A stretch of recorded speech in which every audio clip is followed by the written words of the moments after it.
스타일 죽이는걸?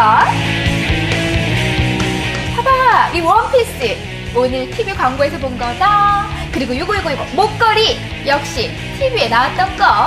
그리고 바로 이 자켓 요즘 TV에서 한창 뜨는 스타일. 난 TV로 스타일을 완성한다구. 어때? 도대체 광고가 뭐냐고요? 네?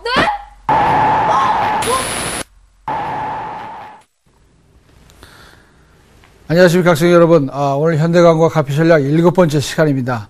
오늘도 계속해서 광고의 카피에 대해서 공부해 보시겠습니다. 이 카피라고 하는 것이 이제는 지난 시간에 우리가 전략과 전술을 공부했습니다만은 지금은 어떤 매체를 타고 갈 것이냐 하는 문제인데요. 그러한 매체별로 이 카피의 방향과 전략이 달라질 수 있다는 이야기죠. 여러분들이 자동차를 본다고 하더라도 자동차의 종류에 따라서 그 운전의 방법은 달라질 수 있다고 봅니다.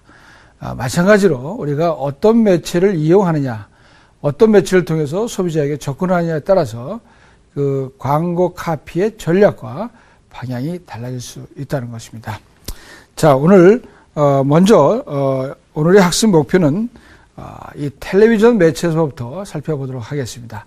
먼저 텔레비전 매체의 특성을 알아보시고 나서 그 특성에 맞는 카피의 전략이 무엇인지 함께 공부해 보시겠습니다.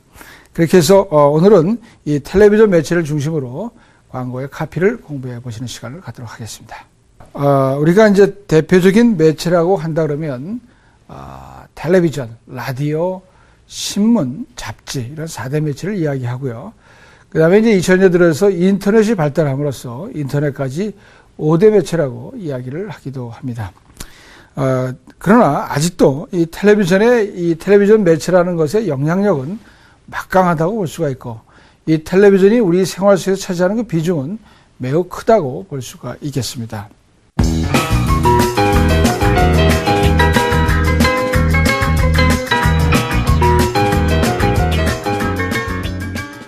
네, 그래서 이 텔레비전은 우리가 이제 중요한 매체라고 볼 수가 있는데, 광고 매체에서 텔레비전은 어떤 특성이 있을까요?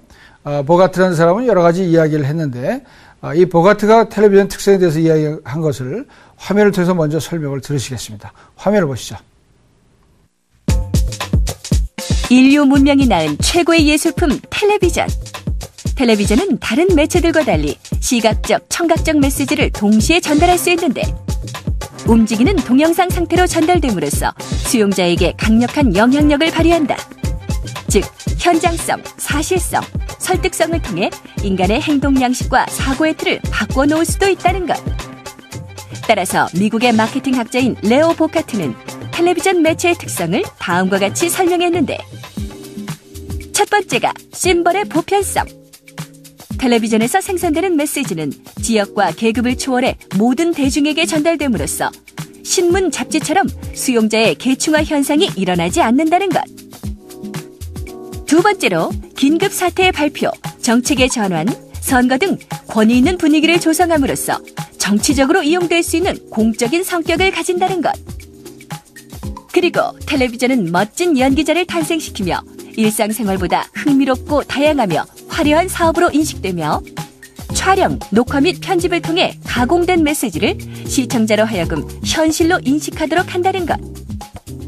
또한 시청자가 출연자들과 직접적으로 커뮤니케이션을 한다고 착각하게 하는 친근감의 환상을 심어주며, 이러한 시청자를 끌어들이기 위해 더 허구적이며 환상된 이미지를 조작해 제공함으로써 책 읽기에 비해 무비판적으로 메시지를 받아들이기 쉽게 한다는 것이다. 이뿐 아니라 텔레비전은 수용자에게 친근함을 주는 매체이긴 하나, 메시지의 대부분이 송신자의 의도에 따라 전달되는 일방향적인 매체로 채널의 수요보다 제한된 선택의 기회밖에 가지지 못하며, 다른 매체에 비해 논쟁적이지 못하고 극단적인 의견을 제안하고 대중적이고 중립적인 관심을 지향하는 특성을 갖고 있다. 네, 그래서 이렇게 텔레비전의 일반적인 특성을 들으셨습니다. 레오 보가트는 이제 광고 매체라기보다는 텔레비전의 일반적인 그 매체로서의 특성을 설명한 것인데요. 지금서부터는 이제 텔레비전을 광고 매체라고 봤을 때, 광고에 포커스를 맞춰서 봤을 때 어떤 이 장점과 단점을 갖고 있는지를 살펴보도록 하겠습니다. 텔레비전이 광고 매체로서의 장점이라고 한다면 첫 번째는 매스 커버리지, 즉 이 커버할 수 있는 영역이 굉장히 넓다는 것이죠. 이것은 다른 말로 이제 도달률이 높다 이렇게도 이야기를 합니다만은 텔레비전은 전국의 모든 가정에 보급이 되어 있다라고 얘기할 수가 있겠는데요. 그렇기 때문에 모든 가정에 보급이 되어 있기 때문에 모든 연령층을 커버할 수 있다는 것이죠. 여러분들 우리가 모든 연령층을 커버할 수 있는 광고 혹은 그런 제품들은 어떤 것들이 있을까요? 예, 뭐 껌이라든가 치약이라든가 생활 필수품들은 모든 연령층을 커버하는 제품이라고 볼 수가 있겠죠. 그러나 청바지 이런 것들은 나이 드신 분들이나 어린아이들보다는 하이틴 청소년들이나 또 20대 청년들이 많이 즐겨 있는 제품이라고 볼 수가 있겠습니다. 이렇게 제품의 특성에 따라서 광고를 달리 해야 되는데 모든 연령층이 커버할 수 있는 그런 제품이라 한다면 이런 그 텔레비전이라는 매체를 통해서 광고하시는 것이 효과가 크다라고 볼 수가 있겠습니다. 그래서 이 텔레비전은 광고 매체로서 봤을 때는 이 매스 커버리지가 아주 큰 그런 광고 매체라고 볼 수가 있는 것입니다. 두 번째는 높은 시각적인 효과를 가져다주는 그런 광고 매체라고 볼 수가 있죠. 그래서 제가 6번째 강의 시간에도 말씀드렸습니다만은 이 텔레비전으로 광고를 할 때는 이제는 옛날에는 뭐 많은 카피의 양이 있었지만 점차 카피의 양이 줄어들고 영상으로 보여주는 그런 광고가 많이 생겨났다고 말씀드렸습니다. 마찬가지로 이 높은 시각적인 효과 때문에 영상으로 보여주는 것을 더 위주로 할 수 있는 그러한 장점이 있다고 볼 수가 있습니다. 예를 들어 자동차 광고라도 자동차의 많은 특성을 설명해 줘야 됨에도 불구하고 오히려 그러한 설명을 줄이고 빠르게 달리고 멋있게 달리는 자동차의 모습만 보여줘도 소비자들은 그 영상에 매료될 수 있다는 것입니다. 뭐 얼마큼 비싼 제품이다, 얼마큼 비싼 자동차 이런 얘기를 하지 않더라도 그 멋있게 달리는 자동차 광고만 보더라도 그 자동차에 매료가 돼서 그 제품을 구매할 가능성이 높아진다는 것이죠. 그래서 이러한 그 영상의 높은 시각적인 효과를 가져다 줄 수 있는 매체가 바로 텔레비전이다라고 하는 것이고요. 그러한 그 시각적인 소구를 위주로 하는 매체로서 여러 가지 그 광고의 제품들을 데몬스트레이션 하는 거, 보여주고 실증적으로 쓰는 모습을 보여주는 이러한 그 효과를 나타낼 수 있는 매체로서 아주 적합하다는 것입니다. 또 장면의 어떤 역동적인 그 장면 처리를 통해서 보다 깊은 인상과 보다 깊은 설득적인 효과를 가져올 수도 있는 것이고요. 개인적인 몰입의 기능이 굉장히 크다 이렇게 이야기하고 있습니다. 텔레비전은 소비자를 개별적으로 화면 속으로 몰입시켜 줄 수 있는 그 기능이 굉장히 강하다 이렇게 볼 수가 있는 것이죠. 이것을 우리가 전문적인 용어로는 감정이입이라고 그러는데요. 감정이 얼마만큼 이입되느냐. 감정이 얼마만큼 이 광고와 소비자를 연결해서 그 감정과 감정이 연결되어 줄 수 있냐 하는 것인데요. 시청자들은 또 소비자들은 TV 광고를 보고 있는 사이에 그 자기 나름대로의 어떤 생각과 또 그 다음에 인지 과정을 거치게 된다 이렇게 전문가들은 이야기합니다. 그러한 그 인지 과정 속에서 나타나는 것이 생기는 것이 감정이입인데 이런 소비자들의 감정이입을 가장 잘 해줄 수 있는 매체는 단연코 텔레비전이다 이렇게 말씀드릴 수가 있는 것이죠. 그 다음에 네 번째는 광고의 타이밍입니다. 텔레비전만큼 다양한 시간대에 다양한 계층을 만날 수 있는 매체가 없다라고 이야기합니다. 그래서 그 밤늦은 시간과 뭐 아침 시간과 얼마든지 소비자들은 다양하게 이 광고를 텔레비전을 통해서 광고를 접할 수가 있는 것이죠. 그리고 또 다른 매체에 비해서 광고의 그 속보성, 빨리 전달되어 줄 수 있는 그런 이 속보성도 갖고 있다. 예를 들어 잡지 광고다 그러면은 잡지는 한 달에 한 번 나오기 때문에 빨리 광고를 내야 된다 그러면은 어떻게 보면 광고는 한 달 뒤에 나오는 그런 그 좀 늦게 소비자들이 노출되는 그러한 특성 때문에 잡지 광고는 그만큼 텔레비전 광고에 있어서 그 속보성에 있어서는 뒤진다라고 볼 수가 있는 것입니다. 자, 이렇게 많은 장점들에도 불구하고 텔레비전은 또한 그 광고 매체에서 단점도 갖고 있다, 이렇게 이야기가 되어지고 있습니다. 첫 번째는 고비용입니다. 고비용이라는 것은 광고 제작비가 가장 많이 든다는 것이고, 또 그리고 광고 이 단가, 광고를 이 텔레비전에 방영하는데 그 드는 비용이 상당히 크다는 것이죠. 제작비도 비싸고 광고 단가도 비쌈으로써 비록 매체에 대한 커버리지가 넓은 건 사실이지만 광고비 효율성이 과연 높겠냐라고 이야기한다면 거기에 대해서는 의문을 제기할 수도 있는 것입니다. 그래서 텔레비전 광고는 아무리 효과가 뛰어난다 할지라도 이제 중소기업들 같은 경우는 좀 피하는 경향이 있습니다.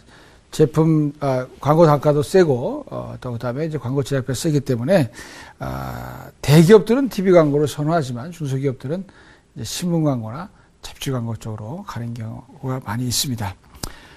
두 번째는 이제 일과성입니다. TV 광고의 단점 가운데 일과성이라는 것이 있는데 한번 지나가면은 볼 수 없다는 것입니다.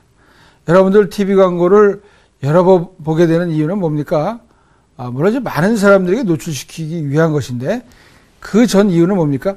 한 번 광고만 하고 끝난다 그러면 못 보는 사람들이 많이 있기 때문에 그런 것이죠.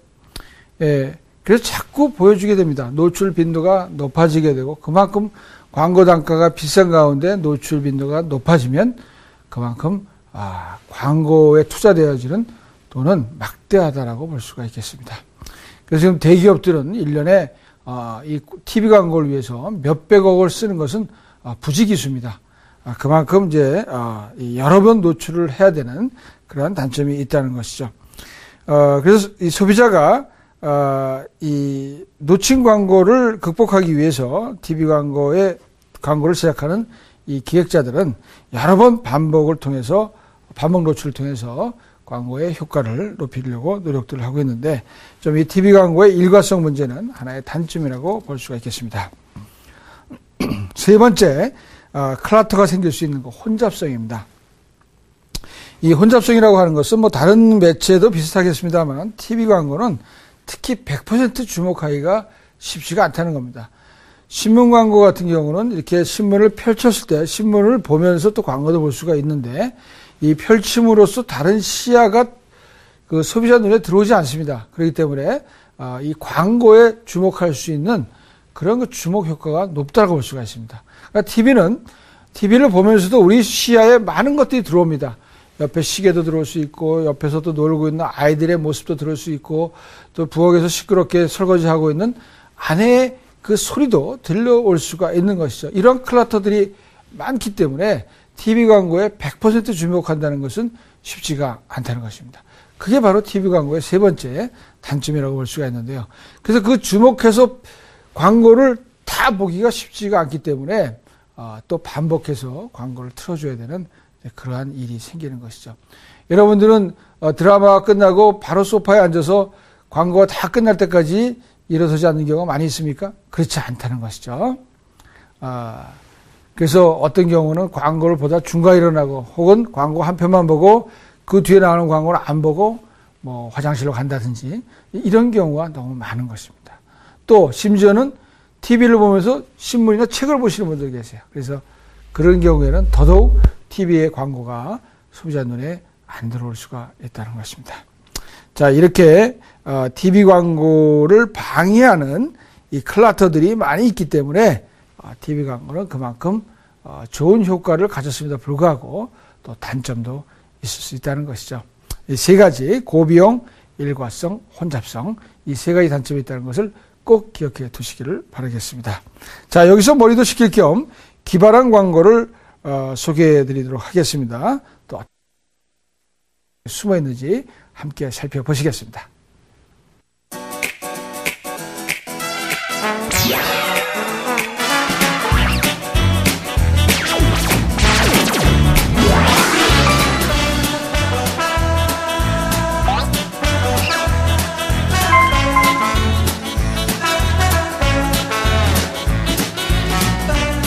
네, 잘 보셨죠? 다음은 이제 우리가 텔레비전 광고를 하는 데 있어서 이 카피를 쓰기 전에 먼저 이 광고 영상에 대한 것을 조금 생각을 해보도록 하겠습니다. 텔레비전은 어차피 이제 영상으로 보여주는 광고인데요. TV 광고가 살아 움직이고 또 효과를 이 광고 영상에 이 텔레비전 매체를 통한 광고 영상에 있어서 몇 가지 조건이 필요하다 혹은 그 조건들이 중요하다라고 이야기하는 전문가들이 있습니다. 5가지인데요. 먼저 아이디어입니다. 이 광고 영상은 물론 그 영상의 아름다움, 화려함이 중요하긴 합니다만은 그 아이디어가 좋지 못하면 아이디어가 또 옛날 거를 반복한다든지 이러면 굉장히 소비자들이 쉽게 식상한다는 것입니다. 그래서 마음속에 소비자들이 정말 좋구나, 신선하구나, 이거 흥미롭다라는 이러한 느낌을 가질 수 있는 아이디어가 필요하다는 것이죠. 그래서 저는 그런 경우도 많이 있습니다. 아이디어 좋은 광고는 90%를 벌써 소비자 마음을 점령한 것이다. 이렇게 저는 이야기를 하고 있는데요. 아이디어가 좋은 그 광고, 특히 광고를 통한 아이디어가 정말 살아 움직여서 소비자의 마음을 잡을 수 있다 그러면 벌써 그 영상으로 어떤 아이디어든지 좋은 아이디어만 보여준다 그러면 벌써 소비자의 마음을 90%는 장악한 것이 아닌가라는 생각이 듭니다. 두 번째는 강렬성입니다. 너무 어떤 강렬한 것은 좀 부담스러울 수도 있겠습니다만 그래도 좀 소비자들이 빨려들게끔 만들 수 있는 그런 영상의 강렬함, 그런 것이 TV 광고의 매력이라고 볼 수가 있겠습니다. 그래서 이제 많은 광고들이 특히 그 자동차 광고도 자꾸 제가 예를 듭니다만은 그 멋있게 드라이빙 하는 모습을 자꾸 보여준다는 것이죠. 그럼 그 드라이빙 하는 모습이 소비자의 머릿속에 강렬하게 들어올 것이고 그 눈에 시각적으로 아주 강렬하게 각인이 될 것이라는 겁니다. 그래서 이제 많은 그 TV 광고들이 영상적으로 어떻게 보여줄 것이냐 하는 것인데요. 거기에 훌륭한 카피까지 곁들여진다 그러면 더할 나위 없이 좋은 앙상블이 될 수가 있다는 것이죠. 아이디어와 또 영상의 강렬함, 이 두 가지에다가 세 번째는 흥미성입니다. 관심을 끌 만한 흥미가 있어야 된다. 남이 만들지 않은 창의적인 아이디어를 보여주되 강렬한 인상을 제시하면서 흥미 내지는 호기심을 끌 수 있는 이러한 특성이 있으면 좋겠다. 광고 영상에. 저는 미국의 광고 중에 소비자의 호기심을 끄는 그런 TV 광고들이 종종 눈에 띄고 있습니다. 특히 이제 옛날에 스키틀 광고인데요. 우리나라 말로 말하자면 알사탕 내지는 알초콜릿 같은 그러한 그 제품입니다. 근데 거기에 이제 무지개 색깔을 입혀갖고 이 씹으면 아주 시원한 맛이 나는 과즙 알사탕 내지는 초콜릿이라고 볼 수가 있습니다. 근데 그런 광고를 제가 본 적이 있는데, 이 할아버지가 바켓에 그 스키틀이라는 것을 한가득 갖고 오셔서 이 땅을 팝니다. 그리고 그 스키틀을 따라 부어서 심습니다. 마치 씨앗을 뿌리는 농부와 마찬가지로. 그때 호기심이 생깁니다. 저 할아버지가 무슨 일을 하고 있을까? 왜 저럴까라는 호기심이 생기고 곧 이어서 영상은 땅이 흔들리고 그 땅 속에서 이 무지개가 피어오릅니다. 갑자기 솟아오르는 거죠. 그렇게 해서 그 무지개 색깔을 따라서 그 스키틀이라는 알사탕이 이 반대편 땅에 폭포수처럼 쏟아지는 그런 광고를 보고 제가 감탄을 한 적이 있습니다. 사람의 이 소비자의 마음에 흥미성을 주고 호기심을 불러일으킬 수 있는 그런 광고는 굉장히 훌륭한 광고다. 영상적으로 훌륭한 광고다. 이렇게 볼 수가 있겠고요. 네 번째는 정보성입니다. 광고 영상에는 소비자에게 도움이 되는 정보가 있어야 된다. 정보 중요합니다. 그렇지만 이제 어떻게 그 정보를 표현하느냐 하는 것은 바로 카피라이터한테 달려 있습니다. 어떤 용어를 쓰고 어떤 이 메시지를 전달할 것이냐 하는 것은 카피라이터한테 달려 있는데 어떻게 정보를 전달할 거냐, 어떤 양만큼, 어떤 포인트를 가지고 정보를 소비자에게 전달할 것이냐 하는 것은 바로 카피라이터한테 달려 있는데 그러한 그 정보성을 주는 데 있어서 광고의 영상이 보조적인 역할을 해야 된다는 겁니다. 도움이 되는 역할을 해야 된다는 거예요. 광고 영상 따로 어떤 정보적인 메시지 따로 간다 그러면 그 광고는 조금 렐러번스가 떨어질 수도 있다. 상관성이 떨어질 수도 있다 하는 것이죠. 그래서 시각적인 영상은 광고 속에 들어있는 정보를 백업해주고 보조해주는 역할, 도와주는 역할을 해서 같이 시너지 역할을 하게 해주는 것이 좋다라는 것입니다. 다섯 번째는 충동성입니다. 물론 뭐 충동 구매를 일으키게 하는 것이 반드시 좋은 것이라고는 볼 수 없겠습니다만, 그러나 뭔가 이렇게 충동적이나마 구매를 하고자 하는 그런 욕구가 생겨나게끔 하는 광고가 좋은 광고인데요. 그러한 그 충동적인 욕구가 생겨나게 하는 것이 바로 영상을 통해서, 영상이 그러한 역할을 해주든지 혹은 메시지와 관련돼서 보조 역할을 해줘야 된다는 것이죠. 지금 바로 사세요라고 라디오에서 광고를 듣는 거 하고요. 아주 매력적인 스타가 나와서 아주 웃으면서 매력적인 눈웃음을 하면서 지금 사세요라고 외치는 것과 어떤 차이가 있겠습니까? 라디오는 소리만 나오는 것이고 TV 광고는 매력적인 스타가 나와서 매력적인 미소를 지으면서 지금 바로 구매하세요라고 얘기하는 것과는 어떤 차이가 있겠습니까? 시각적으로 그 지금 사야 되는 이유, 당위성을 설명할 때 그 시각적인 효과가 크게 작용할 수 있다는 것이죠. 그 다음에 이제 우리가 실제적으로 텔레비전 광고를 텔레비전 광고의 카피를 창작하는 것에 대해서 같이 공부해 보시겠습니다. 텔레비전 광고의 카피를 창작하는 데는 많은 방법이 있고요. 또 많은 전문가들이 그 방법을 제시하고 있는데, 먼저는 이 오길비가 제시한 그러한 그 텔레비전 광고의 카피 창작법을 소개하도록 하겠습니다. 이 오길비는 미국을 대표하는 광고계의 대부라고 할 수가 있습니다. 그런데 이 사람이 1983년에 16가지 효과적인 카피의 창작 방법을 제시하고 있는데, 오늘은 10가지만 소개해 드리도록 하겠습니다. 먼저 화면을 통해서 자세히 설명을 들으시겠습니다. 효과적인 텔레비전 광고를 만들 수 있는 전략. 오길비가 제시한 성공적인 TVCM 창작법을 통해 알아보도록 하자. 첫 번째, 상품명을 분명하게 제시하라. 많은 소비자들은 광고 자체는 기억하지만 브랜드는 기억하지 못하는 경우가 많은데, 광고는 예술적 완성 이전에 정보 전달의 성격을 가지므로 광고 자체에 대한 주목보다는 상품에 대한 정보를 제공함으로써 소비자들로 하여금 뭔가 얻었다는 느낌을 줘야 한다. 두 번째, 패키지를 제대로 제시하라. 소비자들은 패키지만 봐도 어떤 상품인지 금방 알기 때문에 광고 창작자들은 상품에 친숙한 느낌을 주는 패키지를 보여주는데 인색해서는 안 된다는 것. 세 번째, 식품을 표현할 때는 움직임을 줘라. 식품 광고에서는 먹음직스럽게 보이게 하는 것이 가장 중요하므로 식품이 펄펄 끓고 있거나 과자가 자연스럽게 부서지거나 드레싱이나 케첩이 생생하게 부어지는 장면은 상품 자체로 정지되어 있는 장면보다 입맛을 불러일으킨다. 네 번째, 상품을 클로즈업 시켜라. 상품을 크고 돋보이게 제시하는 방법은 패키지를 보여주는 것과 비슷하지만 상품 자체가 광고 모델이 되는 광고에서는 상품 그 자체를 클로즈업 시키는 것이 보다 효과적이다. 다섯 번째, 음악 효과를 충분히 활용하라. 음향 효과는 광고 메시지를 강화시키는 장치가 되는 동시에 구매와 직접 연결되기도 한다는 것. 여섯 번째, 등장인물의 목소리를 직접 활용하라. 소비자들은 때때로 광고 상품을 쳐다보기보다 등장인물의 입을 쳐다보기 때문에 등장인물의 목소리를 직접 활용하는 것이 좋다. 일곱 번째, 자막을 활용하라. 소비자는 자막 내용을 음성으로 듣는 동시에 눈으로 보게 되는데, 이 같은 자막의 시너지 효과는 상품의 주목률을 높일 수 있다.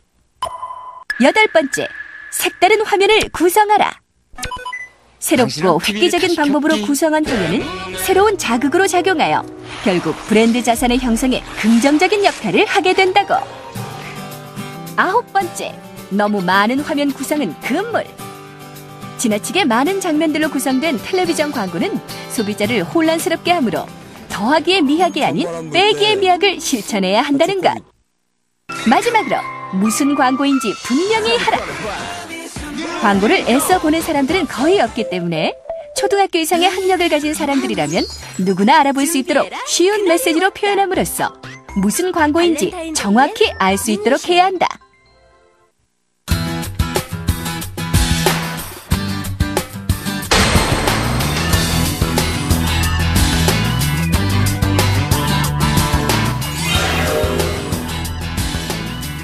여러분 안녕하세요. 서원대학교 광고홍보학과의 김병입니다.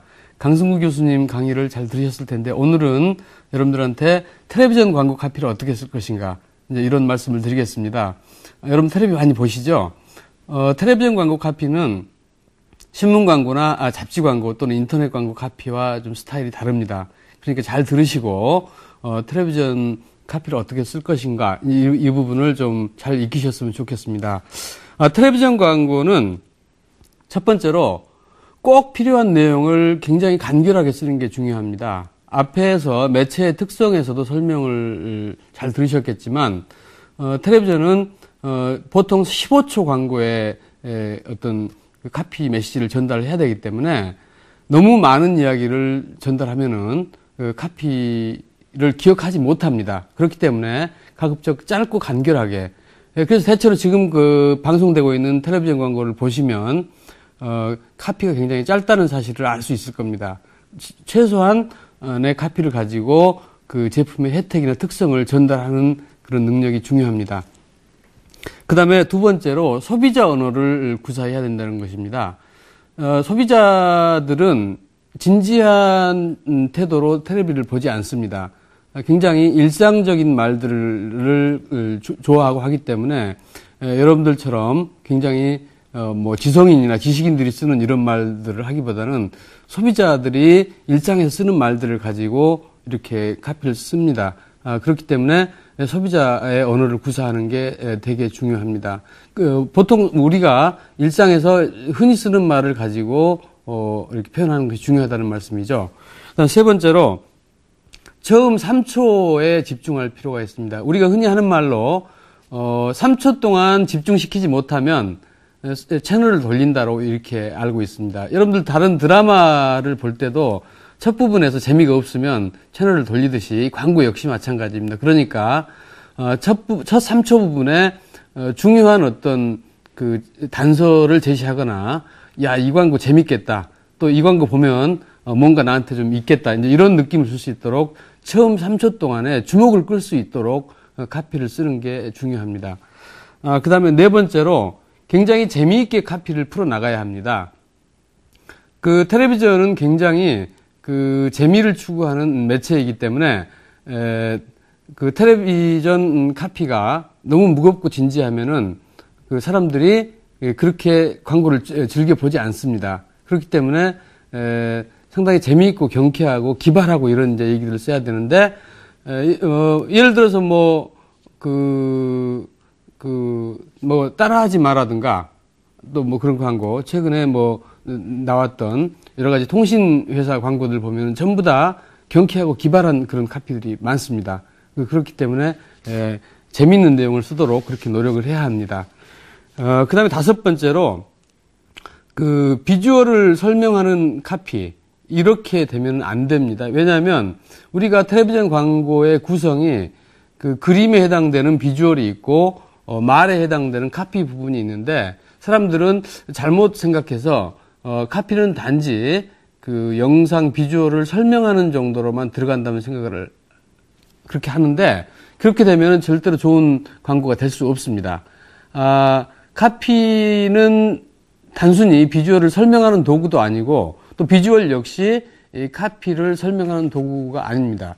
양쪽을 다 뺐을 때 그러니까 카피가 있고 그림을 걷어냈을 때 카피로도 충분히 메시지가 전달이 돼야 되고 또 카피를 빼고 그림만 전달했을 때도 그 그림으로서 충분히 메시지가 전달이 돼야 된다는 거죠. 다시 말해서 카피와 아트의 행복한 결혼이 이제 있어야 된다는 건데 그래서 반드시 그림만을 설명하는 카피로는 절대로 안 된다는 것을 여러분들이 좀 이해를 하셨으면 좋겠습니다. 그 다음에 요즘 이제 브랜드의 시대입니다. 너무나 많은 정보가 있기 때문에 카피에서 어떤 그 브랜드의 개성을 설명하지 못하면 그 광고가 좋은 광고라고 할 수 없습니다. 예를 들어서 자동차 광고의 특성과 음료 광고의 특성이 다릅니다. 그렇기 때문에 음료라면은 그 음료의 개성을 설명해 줄 수 있는 그런 카피를 써야 됩니다. 이제는 그러니까 음료하면 무생물인데 카피를 통해서 무생물을 생물처럼 살아있는 생물처럼 이렇게 얘기해 주는 것이 필요한데 그 개성을 설명하는 게 예를 들자면 여러분들 그 아일락이라는 이제 음료를 기억하실 텐데 보일락, 말락, 아일락 이렇게 이제 카피를 썼어요. 다시 말해서 그것은 투명하게 속에 내용물이 다 보이게끔 하면서 그 브랜드의 특성을 살려준 거죠. 그런 식으로 브랜드 개성을 표현해야 됩니다. 그 다음에 이제 7번째로 핵심 메시지를 강조해야 됩니다. 그 앞에서도 처음에 말씀드렸지만 짧게 표현하라고 했는데 광고에서 너무 많은 메시지가 들어가고 제품에 대해 설명을 굉장히 구구절절하게 하다 보면은 핵심적인 메시지를 놓칠 수가 있습니다. 자세한 설명은 신문 광고나 잡지 광고에서 하시고 텔레비전 광고에서는 꼭 필요한 핵심적인 메시지 하나만을 전달할 수 있는 그런 노력을 해야 됩니다. 그 다음에 8번째로 비주얼과 조화를 이루어야 됩니다. 앞에서 물론 비주얼을 설명하는 카피를 쓰지 말라고 했지만 그것은 카피 독자적으로 기능을 해야 된다는 것을 설명한 것이지 비주얼과 전혀 엉뚱하게 따로 국밥처럼 가야 된다는 그런 얘기는 아니기 때문에 비주얼과 상당히 조화를 이루는 그런 카피를 써야 됩니다. 그 다음에 이제 우리가 신문에서는 굉장히 문어체 카피를 쓴다면 텔레비전에서는 우리가 직접 말하듯이 이런 애드립이나 립싱크나 이런 것처럼 구어체 카피를 쓰는 게 중요합니다. 그래서 실제로 직접 우리가 말로써 하는 그런 구어체 카피를 쓰는 게 대단히 중요하죠. 경우에 따라서는 카피라이터들이 이것을 잘 이해를 하지 못해가지고 굉장히 무거운 톤의 문어체 카피를 쓰는데 그러면 실패입니다. 그래서 텔레비전 그 드라마 같은 데도 보시면 그 굉장히 그 감칠맛 나는 그 구어체를 잘 활용하듯이 카피에서도 마찬가지로 구어체 카피를 쓰도록 노력을 해야 됩니다. 그 다음에 10번째로 상품의 이름, 그 브랜드 이름을 정확하게 제시를 하는 게 중요합니다.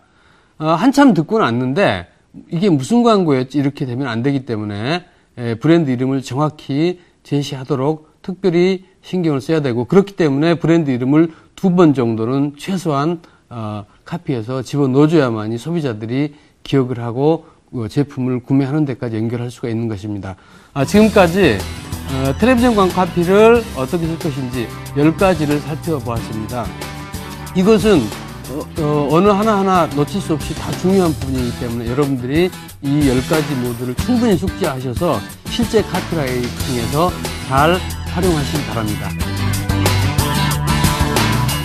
네, 잘 들으셨죠? 김 교수님 설명까지 여러 가지 설명을 잘 들으셨으리라 생각합니다. 그래서 이 오길비가 제시한 10가지 방법과 또 김병희 교수가 얘기한 또 그런 그 방법들 여러 가지로 다 중요한 내용들이 잘 공부해 두시기를 바라겠고요.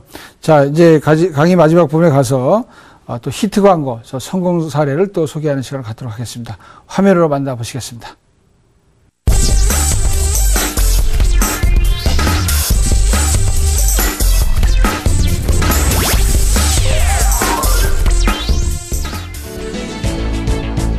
휴가철도 아닌 가장 바쁜 시기에 무턱대고 떠나고 싶어진 그대에게 동료왈 그 광고 그만 보게. 최근 수많은 사람들을 때 아닌 여행 환상에 빠지게 한 화제의 광고가 있으니 바로 대한항공의 중국, 호주 편 시리즈. 중국 여행에 새로운 관심, 아니 새로운 환상을 심어준 중국 주문에서 답을 얻다 시리즈는 여행지와 어우러지는 중국 옛 성현들의 가르침을 전해 고객들의 중국 여행 욕구를 자극하고 있는데 중원에서 답을 얻다. 이와 관련한 네티즌들의 다양한 패러디 작품들도 큰 화제가 되기도 했다고.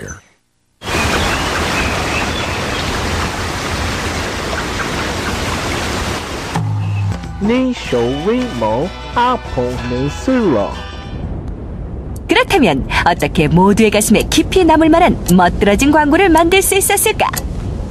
일반적인 데스티네이션 광고들을 쭉 하다가 이제 미국 광고를 전혀 새롭게 탁 했는데 그게 사실 저희가 만들었지만 저희 입장에서도 상당히 그 항공사 광고가 히트치기가 힘든데 굉장히 그 반응이 좋았고 전혀 새로웠기 때문에 항상 그 영화도 1편이 히트치고 나면 이제 뭐 그 에일리언 2 이거 부담스럽잖아요. 그래서 전혀 새로운 데스티네이션 광고 2를 만들어야 되는데 미국 광고에서 또 크로스 미디어는 다 했고 그래서 2편을 어떻게 만들어야 될까. 보신 분들 다 아시겠지만 중국 광고의 제일 핵심은 주장을 하거나 답을 내리는 광고가 아니고 소비자한테 질문을 던지고 끝나버리는 광고. 그래서 흔히 일방향 매체라고 얘기하는 TV 광고도 사람들이 그걸 보고 자기들이 적극적으로 인터넷을 찾거나 대한항공 홈페이지에 가서 도대체 저 말이 무슨 뜻이길래 저렇게 질문만 던지고 말지? 라고 할 그렇게 사람들이 생각할 만큼 그 일반적인 TV 광고처럼 우리는 뭡니다. 뭐를 사서 마셔보세요 라고 얘기하는 게 아니고 그냥 질문을 툭 던지고 끝나는 어떻게 보면 되게 불친절한 광고.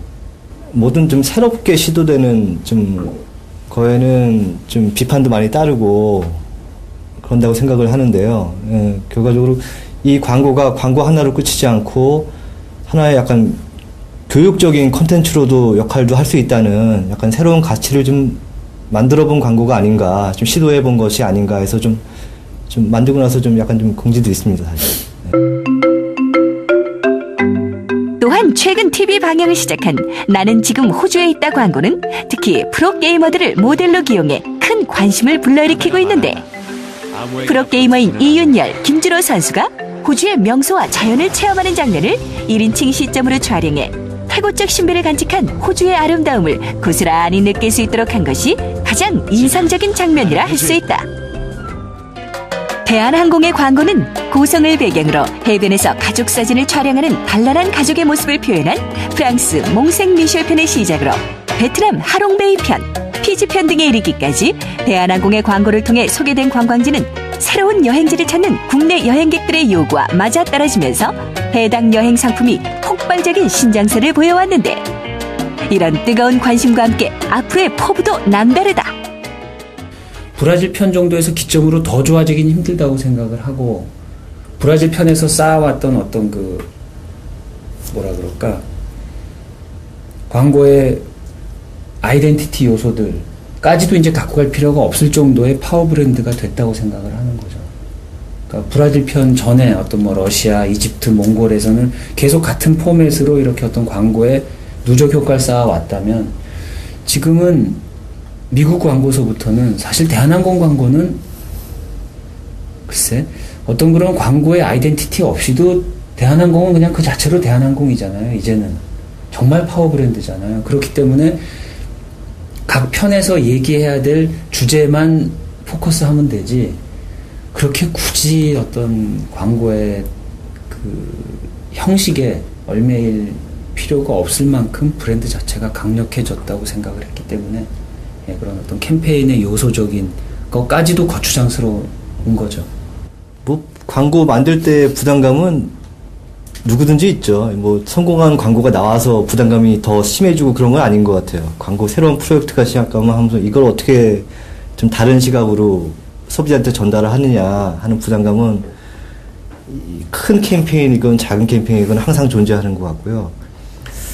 그런 부담감이 있어서 사람을 힘들게 하는 만큼 나중에 저희가 약간 원하는 정답을 좀 찾아냈을 때는 그만큼 더 기쁨도 있는 게 이 일의 요리인 것 같습니다. 자, 다음 편이 무척 기대가 되는데요. 더 멋진 광고를 통해 그 변화된 모습을 만나볼게요. 네, 이렇게 성공 광고까지 다 살펴봤습니다. 오늘 이 텔레비전 광고에 대해서 좀 감을 잡으셨겠죠.